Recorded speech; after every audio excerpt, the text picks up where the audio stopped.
सल्ला असेल त्यांनी थांबायची निवृत्तीची भाषा बोलली जाते नेमकं त्याच्या संदर्भात काय सल्ला असेल? मी सल्ला देणारा कोण? त्यांचं ते दोघं ठरवते. पण मला जे वाटतं ते माझ्या पोटात जे येते तेच खरं बोलतं.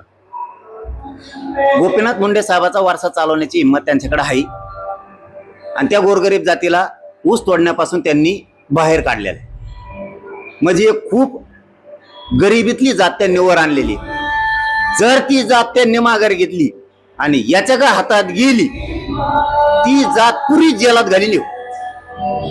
गोरगरिबांना अन्नापासून वंचित करेल. 100% खोटं बोलत नाही. हे त्यांच्याही लोकांना एक दिवस पटल. आपलं सर्व क्षेत्रातलं काही वजन कमी झालं होतं, मात्र आता येणारा काळ आपला आणि बीजेपी जेव्हा काळ होता तेव्हा नीट खाता नाही आलं. केलं सगळ्या जातींनी मोठं मराठ्या सहित स्वतः टोळीनं वरबडून खाल्लं. ना ओबीसी मोठा होऊन दिला ना मराठा मोठा होऊ दिला. मारामारीत वेळ जास्त घातला. एक काळ असा होता, आता तुम्ही प्रश्न काढला म्हणून मला बोलायचंच नव्हतं त्याच्यावर. एक काळ असा होता ते विरोधी पक्ष नेता होता बघा, तेव्हा ते असं आरडायचं लोकांच्या मनामनात जाऊन बसलं होतं ते की ह्यो जातीवादी माणूस वाटत नाही, ह्यो गोरगरीब सगळ्या जातीसाठी लढणार आहे. पण ज्यावेळेस याला मराठ्यांनी आणि सगळ्यांनी मिळून निवडून दिलं ना त्यावेळेस याची नियत खराब झाली आणि टोळीच्या माग सगळी यांनी मंत्र्याची ताकद उभा केली आणि मग ते करायला लागले खून, मग मागा लागले खंडाण्या. आधीच त्याचा जो लोकांचा बघण्याचा दृष्टिकोन होता ना त्याच्यातली पोटतिडकी लोकांच्या लक्षात आली. आता उपरती येऊन काय उपयोग आहे का? सगळी लाज गेल्यावर आता जर तू म्हणत असेल मला याचा कटाळा आला, मला पश्चातापच आला, मला अमकच झालं, आता मग वजनच कमी झालं, मग अमकच झालं, तो या हाताने तो वाटोळ करून घेतलंय सगळं. आणखीन तरी तुला सांगतो तू शहाणा होय, तू मराठीच्या नादी लागू नको. आणखीन बी तुझ्या हातून वेळ गेलेली. तू जितका मराठीच्या नादी लागशील तितका तू राजकारणातून संपणार आहे कायमचा. आणि एकही पक्ष तुला जवळ नाही करणार. एक पण ना भाजप ना अजितदादा ना शिंदे साहेब कोणीही तुला जवळ करणार नाही. तो पुढे एकच पर्याय, इथून पुढे मराठ्यांच्या काड्या करायच्या बंद करायच्या, गुंडाच्या मागे उभा राहायचं बंद करून टाकायचं.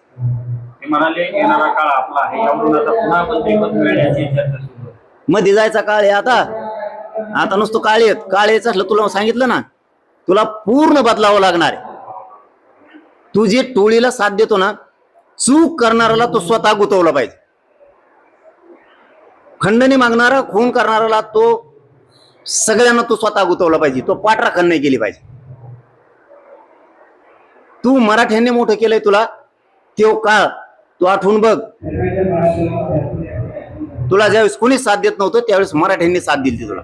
आज तू काय काड्या करतो माझ्या सारख्यावर काही मराठ्याच्या तो प्रवक्त्याच्या हाताने धरतो हाताखाली. तो हे प्रवक्ते ते चिल्लर चालर अर्धा भेटलंय सारल्याला अर्धे डोंगाची वर त्याची इन आलेली ते प्रवक्ते त्यांच्या माध्यमातून तो माझ्या विरोधात लोकांना बोलायला लावणार, मला त्रास द्यायला लावणार. ते काम बंद कर ना, ते काम बंद कर. तो कोणचा नेता होता, केवढा होता, कुठं सुपाऱ्या देणे हे धंदे नाही तोय. तू सामाजिक न्यायाच्या मंत्रालयात काम केलेला माणूस आहेस. तुला सामाजिक न्याय या शब्दाचा तरी अर्थ कळायला पाहिजे होता. आपण सामाजिक न्याय करतोय की ज्यांच्या माध्यमातून आपण मोठे झालो त्यांचेच मुर्दे पाडायला लागलो. दुसरीकडे मंत्री पंकजा मुंडे असं म्हणाले की आता कधी कधी वाटतं राजकारणातून रिटायर होईल. मग तर हे सगळ्या जुने धुमाकूळ घालीत.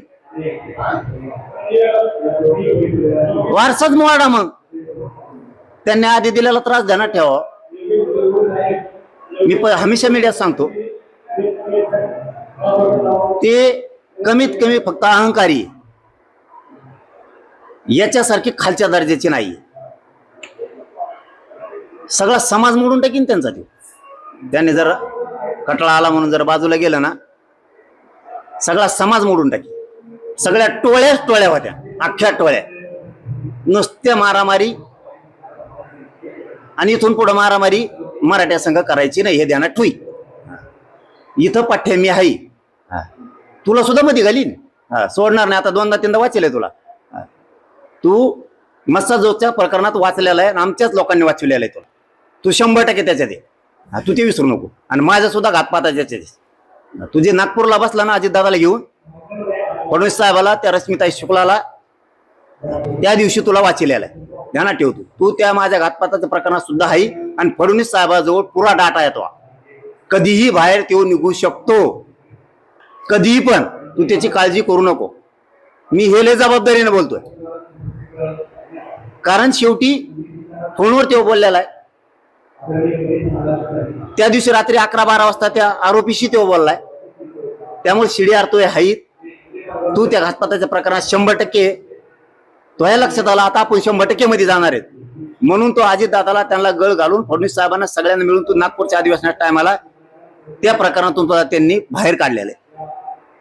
तू किती दिवस पळशील, किती दिवस पळशील? तू पाप करायचं बंद केलं. ज्या मराठ्यांनी मोठं तुला केलंय त्यांना त्रास द्यायचं बंद केलं तर तू काहीतरी होऊ शकतं. नाही तू सुद्धा वाईट दिवस येणार आहेत, चांगले येणार नाहीत. मागेच येत मी, तू काळजीच करू नको. नाही तर बदल. 2 शब्द आज बीड मध्ये दिले तू बदल, नाही तू पाठीवरच पाय मा. आता एका कार्यक्रमात बोलताना धनंजय मुंडे असं म्हणाले की सगळीकडे जातीपातीचं राजकारण सुरू आहे आणि अतिशय गलिच्छ पातळीवरचं राजकारण सुरू आहे. त्यामुळे आमच्या सरकारला वाटतं की राजकारणात राहावं की नाही. येडगांडीच हे करते. जातीपातीचं राजकारण तिने आणलंय. जातीपाती देवारात वाच केला, बंजारा समाजाचा देवारात वाच केला. 2-4 धनगराच्या हाताखाली धरतो, बाकीचा धनगराचा सगळा देवारा केला. मुसलमानाचा देवारा केला, दलित बांधवाचा कार्यक्रम केला. आणि ज्या मराठ्यांनी तुला विशेष सांगतो, परळीत तुला ज्या मराठ्यांनी मोठं केलं त्या मराठ्यांचे तो मुर्दे पाडले. जातीवाद कुणी केलं? जातीवाद तू नाही केला. हे जातीवाद नाही का? महादेव मुंडेच्या प्रकरणात न बोलणं, संतोष देशमुखाच्या प्रकरणात तू समर्थन करणं आरोपीचं, ही जातीवाद नाही का? हे जातीवाद नाही. काय आहे हे? काय आहे? माझ्या घातपाताचा तो सुपाऱ्या देणं, ही जातीवाद नाही, जातीपात नाही का? हे काय? हे काय? आता तो बलात्कार करणारा पोरगा, त्याला म्हणतो तू सांभाळावं लागणं, साथ द्यावं लागणं. बाईट येतो ही बलात्कार करणाऱ्याला. हे जातीपात नाही का? जातीपातीच नाही. आणि तुला आता कटाळा यायला लागलं होय? इथं लोकांवरती मुर्दे पाडायचे, बलात्कार करायला लावायचे, खंडण्या मागायला लावायच्या. आताशी पश्चाताप करायला वेळ. अरे तुला उशिरा व्हायना शहाणपण आलं ते तरी बरं झालं. बरं झालं. ते काय म्हणतात ना, काहीतरी म्हणे नाग गेल्यावर भोक राहिले का काहीतरी म्हणतात ना, तसं झालं. तू आता बरं झालं, पण उशिरा व्हायना. आम्हाला काय अडचण नाही. तो उशिरा जरी सुधारला तरी काय अडचण नाही आम्हाला. पण मराठ्याच्या नादी लागू नको भाऊ. आणि इथून पुढं गुन्हेगारी करणाऱ्याला साथ देऊ नकोस. तुझ्या थोड्या लाभार्थी टोळीमुळं अख्खा दुरावा झालाय मराठा समाजात आणि वंजारी समाजात. फक्त तो यामुळे झालेला आहे. पुढं शहाणा होय. आणि तुझं बहिणीला सुद्धा भोगावं लागतंय, ध्यानात ठेव, फक्त तुझ्यामुळं.